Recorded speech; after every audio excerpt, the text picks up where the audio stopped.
Bismillahirrahmanirrahim. Assalamualaikum warahmatullahi wabarakatuh. Jamaah dan teman-teman semuanya yang dimuliakan Allah SWT. Alhamdulillah kita bertemu lagi melalui kajian Islam menenteramkan kolbu. Semoga hari ini lebih baik daripada hari kemarin.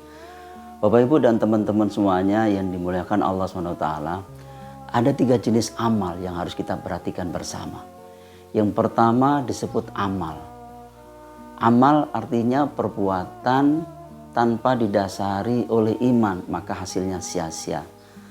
Seperti orang-orang di luar sana, misalnya orang kafir ya, atau orang Hindu, Buddha, Kristen, mereka beramal, yaitu membantu fakir miskin, membantu memberangkatkan umroh dan haji, atau setiap tahun ketika Idul Adha dia berkorban, menyembelih 2 ekor sapi gemuk-gemuk, maka amalan mereka zero, nggak dinilai oleh Allah SWT karena mereka orang-orang yang tidak beriman kepada Allah. Mereka termasuk orang kafir. Amalan mereka sia-sia. Nah, seperti Allah jelaskan di dalam surah 14 itu surah Ibrahim ayat 18. Masalul ladzina kafaru bi rabbihim a'maluhum karomat. Perumpamaan amalan orang-orang kafir itu seperti abu. Sudah seperti abu nistadat bihirihu, ditiup angin. Kapan? Fi yaumin asif, pada waktu angin yang kencang, lenyap, gak ada manfaatnya. Sedikit pun mereka di akhirat nanti tidak bisa mengambil apa yang telah mereka usahakan waktu hidup di dunia. Jadi gak ada manfaatnya, zero, gak dinilai oleh Allah SWT. Rugi dong, rugi mereka. Dia sudah mengeluarkan tenaganya, sudah beramal hartanya, namun tanpa didasari oleh iman, maka amalannya zero, sia-sia alias tidak dinilai oleh Allah SWT. Dan yang kedua yang disebut adalah amal soleh, yakni perbuatan yang didasari oleh iman, maka menghasilkan amal soleh. Sejak bangun tidur sampai ingin tidur kembali sesuai dengan aturan Allah, maka disebut amal soleh. Allah telah berfirman di dalam surah 4, surah An-Nisa ayat 124. Wa may ya'mal minas solihat min dzakarin aw unsa wa huwa mu'min fa ulaika yadkhulunal jannah wa la yudlamuna naqira. Barang siapa beramal soleh, baik laki-laki maupun perempuan, dan dia orang yang beriman, maka mereka akan masuk surga dan sedikit pun mereka tidak dizalimi. Dia masuk surga karena dasarnya adalah iman, maka disebut amal soleh. Karena perbuatannya sesuai dengan aturan Allah, maka disebut amal soleh. Maka hari ini kita akan kejar, yakni melaksanakan amal soleh, supaya di akhirat nanti kita mendapatkan pahala dan kita ditempatkan oleh Allah, yakni masuk surga dan dicatat oleh Allah sebagai amal soleh. Ini yang harus kita banggakan di akhirat nanti. Yang ketiga adalah amal salah, yakni perbuatan sejak bangun tidur hingga tidur lagi tidak sesuai dengan aturan Allah, disebut amal salah. Seperti ada orang yang bersedekah hanya mengharap apresiasi manusia. Dia hanya riak dan pamer supaya dianggap dermawan, supaya dianggap orang yang ahli ibadah, maka amalannya juga zero karena salah. Dalam hal ini Allah telah berfirman di dalam surah Al-Baqarah, surah kedua ayat 264. Ya ayyuhalladzina amanu la tubtilu shadaqatikum bil manni wal adza. Wahai orang-orang beriman, janganlah kamu merusak sedekahmu dengan menyakiti si penerima. Ya, seperti amalan-amalan mereka itu seperti riya atau pamer terhadap manusia. Orientasinya hanya supaya dianggap dermawan. Maka mereka termasuk orang merugi. Dan perumpamaan amal mereka adalah, kata Allah, seperti batu licin. Kemudian batu licin itu ada tanahnya, lantas ditimpa hujan yang lebat, habis itu. Sedikit pun mereka tidak bisa mengambil manfaatnya di akhirat nanti.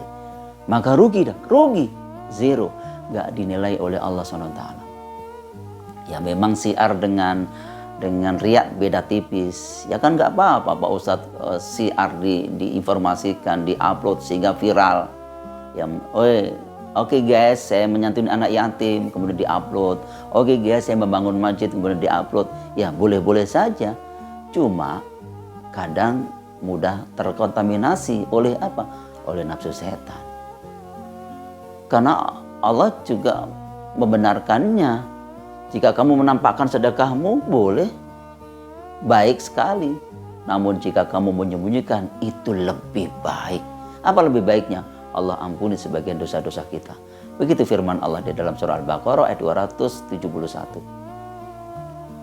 Termasuk amal salah yang tidak dibenarkan agama adalah ketika teman-teman kita dengan dalih toleransi atau para pejabat ketika membuka acara, setelah Assalamualaikum ditambahi dengan Om Swastiastu atau Namo Buddhaya atau salam kebajikan.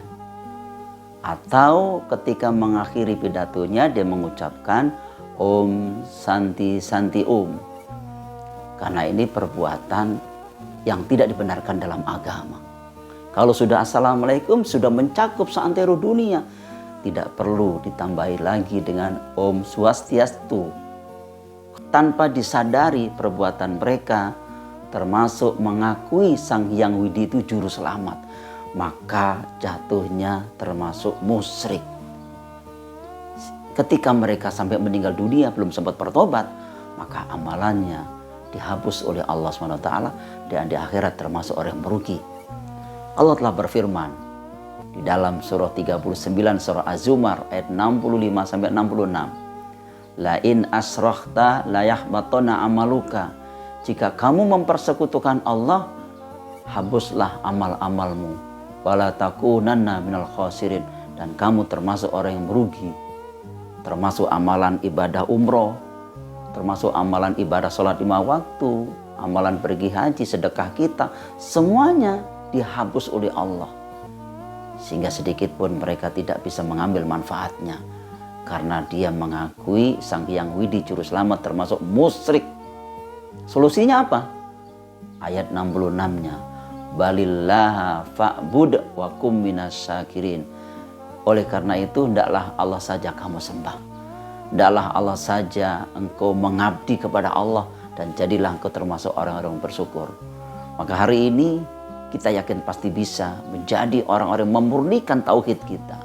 Jangan sampai terkontaminasi oleh keadaan dan kondisi yang ada, sehingga kita ikut-ikutan berbuat kesyirikan dan kita termasuk orang-orang merugi. Termasuk amal salah adalah ketika tidak menjadi pejabat, dia pergi ke dukun.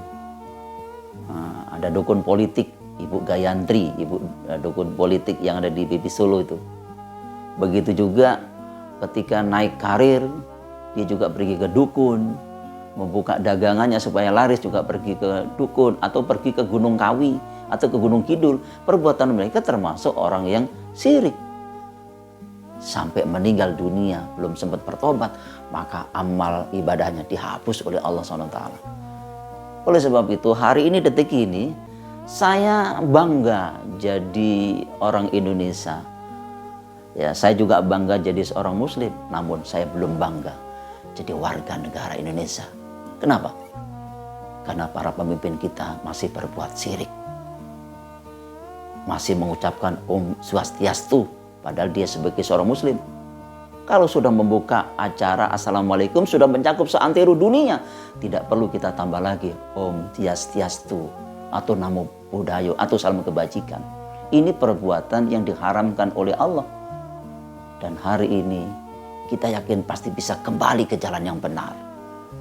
Untuk apa? Untuk lebih dekat dengan Allah, menata kurikulum hidup sampai akhir hayat, ending kehidupan kita husnul khotimah. Dan hari ini kita yakin pasti bisa menjadi orang-orang yang konsisten dan tetap di jalan Allah. Dan hari ini kita pasti bisa membimbing keluarga kita, anak-anak kita lebih dekat dengan Allah hingga akhir hayat kita husnul khatimah. Barakallahu fikum. Assalamualaikum warahmatullahi wabarakatuh.